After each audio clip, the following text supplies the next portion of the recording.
Ocala, Gainesville, The Villages, 1370 AM, 96.3 FM, The Source.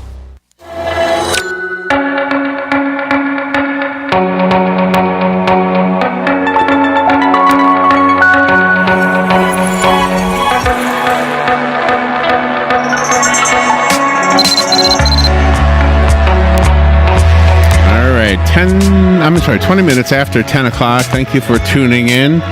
Yeah, if you go a little bit down the road, you go to Walt Disney World, right? Yeah. The centerpiece of the Magic Kingdom is Cinderella's castle. The Cinderella story sometimes gets picked on by people who don't like it, and the whole thing is, the princess and the prince, or Cinderella and the prince, they live happily ever after, right? And the one thing about that, and I guess the reason people pick on it is because, they say, well, this is not a girl's thing, is not just to find a guy who's going to make her happy forever. But I think it's a guy's thing too. Yeah. I think most guys really truly do want to find somebody that they can just grow old with. I love that song. John Lennon did that song called "Grow Old." Let's grow old along with me. Remember that song? Yes, I do. It's such a pretty beautiful song, and I think that's probably true. And for some reason, society makes it seem like you ladies, you want to settle down and have a guy, and us guys, we just want to be sowing wild seeds all the time. Yeah. I don't know. I think us guys do want to have that one special person who's with us till death do us part, right? I think so. Let's talk about that a little bit. Dr. James O. Pawelski, is that right, Robin? I'm sorry, I've stumbled over your name, sir.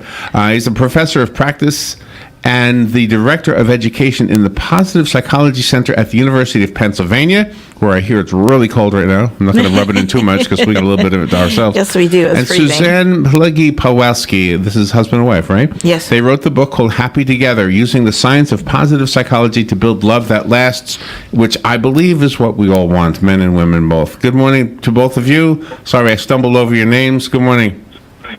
Good morning. Thank you for having us. We're very excited to be with you guys today. Are you in very, very cold Pennsylvania? It is snowing outside, so we're happy to be vicariously warm with you guys.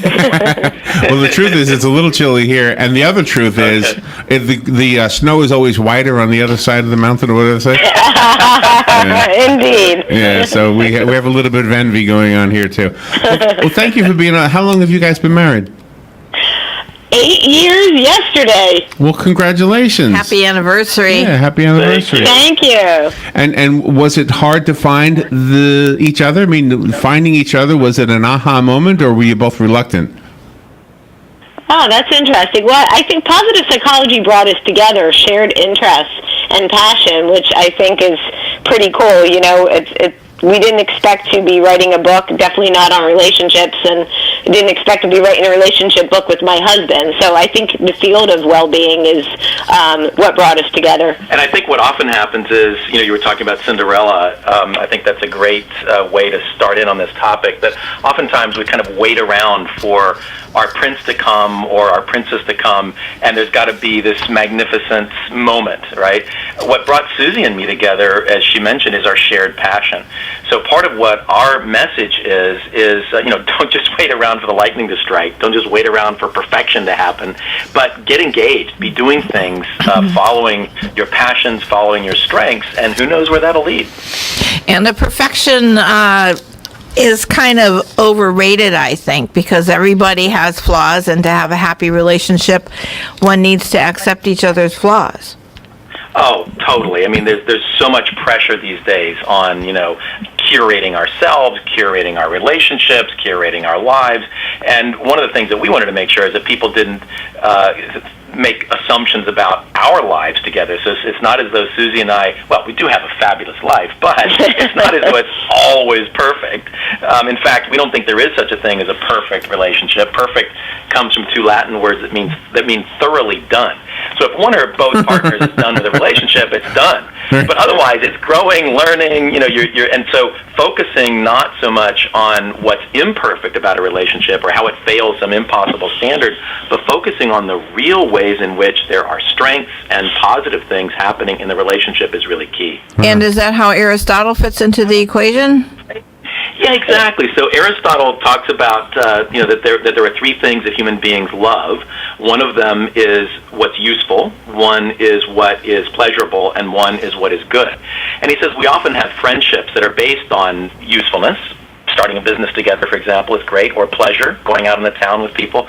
But he says the real key here is having relationships where you see the good in the other person, and that inspires you to become a better person. And so Susie has taken Aristotle in a very interesting direction. So on our honeymoon, as we were discussing Aristotle, because that's what one discusses on their honeymoon, right? Now you know why I love Susie. When you're married to a philosopher, that's what you discuss.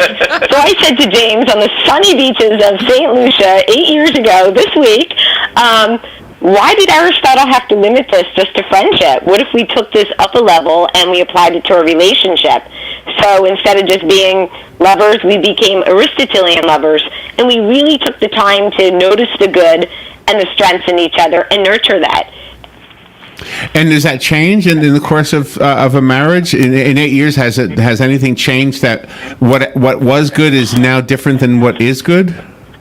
I think that's a great question. Well, I could tell you in the beginning, one of the things that attracted me to James is goodness and his character as a philosopher. He's very analytical, deliberate thinker. I tend to be a quicker thinker, talk fast, walk fast, and I liked his more, slower pace, helped me organize my thoughts. Then, a few years into the relationship, I would think, he's driving me crazy when he'd take time and be pensive. And for a while, I kind of got into a rut, thinking this persnickety philosopher is trying to irritate me. But then, trying to practice what we preach, I thought, wait a minute, I need to use positive psychology and look through the lens of strengths. He's not trying to drive me crazy. This is who he is. So when you look at your partner through the strengths, well, he's analytical, that's how he leads his life, you can appreciate them more, and rather than seeing it as a flaw. And look, we all change and grow over the course of our lives. And I think one of the challenges, one of the problems is sometimes if we think about another person as somebody who's the perfect fit for me, or they complete me in some way. Well, what happens if I change, they change, and grow and develop over the course of life? So it's important to continue to have conversations about how our particular strengths are playing out in different stages of life. Well, we're about a month away from Valentine's Day, and I would like to give away the book, and maybe it'll help somebody have that beautiful forever love that I think everybody pretty much wants. There's probably a few examples of people who would rather stay single in the Playboy lifestyle. The book is called Happy Together, Using the Science of Positive Psychology to Build Love That Lasts. I have a copy of the book. Call me if you would like the copy that was sent to me. The rest of us have to go buy. I did find that on Amazon, by the way, and you guys are getting some really good reviews. Do you have another website you want to recommend? Absolutely, yeah, Larry. So part of what we want to do is to help increase the conversation about this, and we can create a virtual community around people who are interested. We like to think of this as working out in the relationship gym, where we're actually making efforts to increase our habits around positive relationships. And so we'd love to invite everyone to come join us in the relationship gym. It's at buildhappytogether.com. So www.buildhappytogether.com. And we put the build in there because we like to say love is an action verb. You have to work on it. You're building it. I like that. All right, let me give the book away. Good morning. You've got the book. Who's this? This is Linnell. Linnell? And do you know where we are? Of course. Okay. Thank you. Linnell, the book will be waiting for you. Perfect. Have a great day. Thank you. So can I squeeze in a real quick question? Because it seems like the things that often are an issue for couples is money. What are the issues, Robin? Money and sex, and what else happens to people? Children, rearing children. Rearing children, yeah. Do you address ways to make that trend, those things in life, the inevitable things, how to get through them? Well, talking about money, there's a lot of great research that talks about what you spend your money on.